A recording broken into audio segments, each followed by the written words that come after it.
Hello, everyone. This is MMA Interesting Prospects podcast. Today, our guest is undefeated featherweight prospect Raul Navarrete. Hello, Raul. How are you? Hello, I'm good. How about yourself? I'm good, and thank you for the invitation. I think that you are like quite interesting prospects, and of course we will talk about your last fight on Cage Warriors. But let's start from the beginning of your even combat sports career. If you can Uh, tell me what was the first combat sport that you ever train? I started off with both Muay Thai and Jiu-Jitsu back when I was like 12 years old. Um, I stuck more with Muay Thai. I competed in Muay Thai a little bit. I started competing in that in 2014. And then when I got to high school, I started wrestling for my school, and that's when I decided to do MMA. And what was the main reason when you started BJJ and Muay Thai?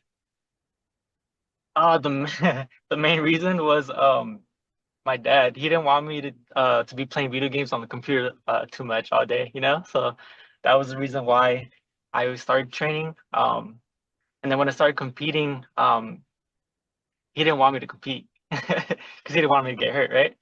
But it was a done deal. I fell in love and here I am. So how old were you when you know that like MMA would be the like career that you want to pursue? So probably when I first stepped foot into the gym, I, I didn't want to be there. So it probably took like about like let's say a month. Um, And after that, I was like, okay, I'm enjoying this. I like hitting like the pads and the focus mitts and all this, the bags, and so I really started falling in love with like Muay Thai specifically, and then wrestling was just like it was cool. It's cool. I was able to connect wrestling to like Muay Thai, and then during when I was sparring with the fighters at that time, who were training for like MMA fights and their competitions, um, I was just able to put the two together and give them some good work. So it's great that even that you don't have like this strict MMA training, you have almost all the disciplines, right? The wrestling, the Yeah, striking part, and BJJ too.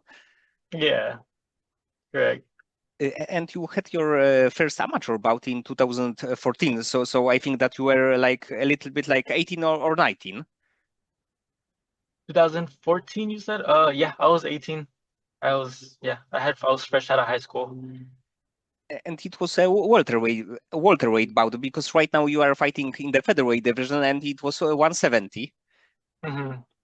Yeah. I think I decided to make the move down to 45, um, because I had fought Muay Thai prior to coming back to MMA. And the cut kind of sucked. I mean, it didn't suck too bad, you know. But once I rehydrated and got some food in me, I felt good. I felt healthy, felt strong. I was obviously the bigger guy in the ring. Um, that was the reason why I dropped down to 45. And probably this is like for MMA a very good weight class for you because you are a tall fighter. You can use your range and reach. Correct. So because of your like striking experience, you can keep the fighters on the like distance. Correct. Yeah. Um, yeah, I don't know. I might try to make 40, see what happens. I don't know. We'll see. We'll check it out. And after this, you like have had two bouts in 2014 and one bout in 2015, and then you get quite a long break to 2018. And Mhm. was it like did you decided that like you need to do something else in your life, or this was like maybe the kind of interest you've got? What was the reason? Uh, it was, personal reasons, I think at that time, before I had my professional debut, I had a longtime coach who had passed away. So that was one of the reasons why I took a little break, it was difficult. He was my longtime coach. Um, but yeah, I was also going to school at the time, and then there was a lot going on. So And then in 2018, you made your pro debut. Of course, it was a win because either like as the amateur or the pro, you never lost a fight. But Right. after in this moment, you also got quite a long break to 2014. So it was like the 6 years. Yeah. And also, was it planned to have this kind of break to do other things in your life, or did you even decided to retire at that point? I didn't. There's retirement was not a thought in my mind. Um, I no, there was. It was just life. Life was just happening, and I just needed that time. It wasn't intent. It wasn't intentional. It wasn't. I wasn't planning on retiring. It was just life. But it Yeah. was a great that you decided to come back in 2024 because you fought against Ali Muhammad, who at that point was Mhm. 3-1. So I think that a big respect for you for taking this kind of challenge after this kind of break because he's Mhm. a good fighter and you finished him quite Yeah. quite brutally. So probably it was like a great feeling. Yeah. It was. So I was doing my homework on him on Aleem, and going into the fight, it was a little scary. My first fight back. Uh, and so when I finished him, it was really exciting. I was really happy. You know. And before this fight, did you think that you can have like cage rust or the ring rust that maybe this can be some problem for you? Definitely, yeah, that was one of my concerns. I didn't want to feel stuck to the like. I didn't want my feet like my feet were flat. I didn't want to feel gun shy or you know. Um, so yeah, ring rust was one of the main concerns I had. And then you made your Cage Warriors debut against Xavier Wines. You defeated him also, and Yeah. of course I think that it was a very very good finish. But Mhm. do you have like more fights on the contract with Cage Warriors? Uh, I don't. Um, I don't have, and I mean, if they give me a call, then I'd be more than happy to go and, you know, fight in their event. I love the way they worked with us, with the fighters. They were super kind. Um, they were easy to work with. So it was cool. So if they call, then I'll be there. So for now you are like the free agent. Right. I think I just got fight news. So before I joined you, um, management gave me a call and he told me that I might have a fight March 28th. So we'll wait on a name and on we'll do our homework and we'll see what happens. Yes, and I think that overall, like for any regional promotion, you could be a good fit because you are undefeated. You always give the good fights. You finish the opponent. So I think that you are in the featherweight division and like featherweight division in regional scene also is like super deep. So I think that probably like few organization would be interested in your skills. Hmm. Yeah, and I mean the last two fights finished in the first round, which is really super cool.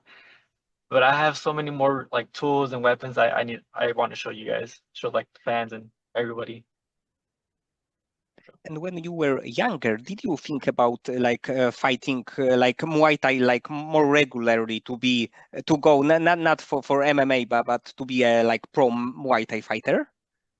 I did. So yeah, like I said, Muay Thai was my first love, in the martial arts world. And yeah, I thought about it. I've competed in the amateur scene in Muay Thai. I have one pro Muay Thai. Yes, one pro Muay Thai. Um, but then I took a long break, and I decided to come back to MMA. So maybe in the future, I'm always willing to fight whether it's MMA or Muay Thai. But in the future, definitely, I'll see what I can get. And you have this very very good like striking style. Probably like the money wise, the MMA would be a better option, I think. But either way, it's like another option for you. Yeah, and I love both. I have fun fighting both. And if you can tell me more about your current gym, the place that you are training at right now, and who are your like training partners and also the coaches. So I don't have a set gym. I go train at Ventura Fight and Fitness or Top Team out of Ventura. I go there throughout the week, and some I have training partners there with Bobby Taylor. Isaac, I see just fought for Up Next fighting. He won a unanimous decision. I also go train over in Azusa and Pasadena. I train with Rust or Phil over at the Shack System. Adam Pinunuri, he's a great fighter, champion fighter. I go train over in Pasadena, a fight academy with Jesse and all those guys. And then I have my set of like here at home. I have a couple guys, good friends, who also fight, who also compete in the next couple months. Um, the we'll probably meet up in about an hour to get some sparring in. Um, yeah. So you are like the you are mixing a lot of like gyms, a lot of people. Yeah, they're family, you know. If I need help, they're more than willing to come and give me some work and like teach me or show me a couple or like correct a couple things and vice versa. I'm always willing to go out there and help them out, you know. So yeah, it's a good community that I have around me. A diverse people from little guys to my weight class, like you know, heavier guys. So I got a good amount of like training partners and good family around me, you know. And do you like watch like UFC fights? Even like today, Saturday night. Do you like to watch like the best of the best? I do. I enjoy watching the fights. You know, I usually get together with my friends, well, some training partners. Giovanni, he's fighting next week. Angel, he's fighting the 20, don't remember, but he's fighting soon too, Muay Thai. But yeah, we'll get together, watch some fights. We'll probably get together tonight. Um, yeah, I And do don't you really watch too. Sorry, I don't really watch too much into it. Like if I end up there, I watch it, you know, and I enjoy it. Like I can like read stuff, and I know, you know. and do you have like maybe one name that you know when he's fighting on the card? You know that you have to watch it. A specific fighter? Yes. Um,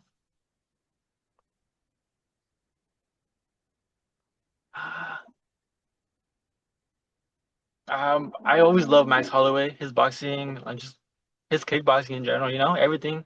I love the way he is inside the cage, like his character, um, him as a fighter.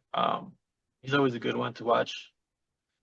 Um, yeah, Yes, he, he created so many like great moments in the UFC. So I think that when I'm talking to the fighters, he's like usually the number one favorite fighter, yeah, and he's also my favorite fighter. yeah.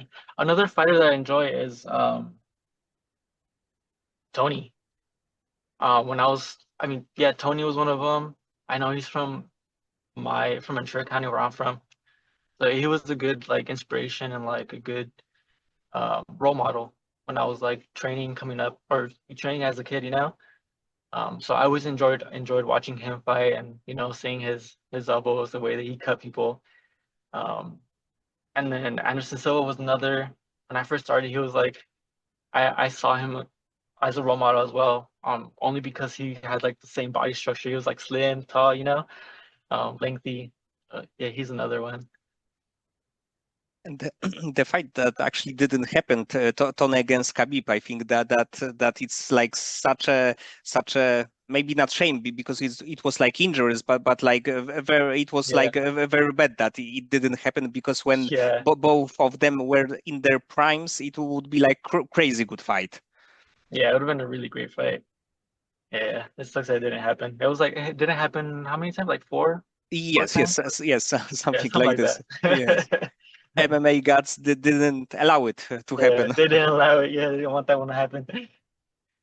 Okay, Raul, so many thanks for the conversation. I hope that you will get this fight in just few weeks and maybe a few more this year. Yeah, definitely. Yeah, thank you for having me.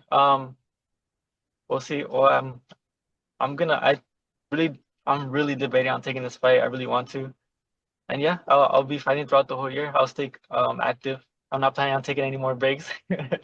Yeah, well, thank you for having me.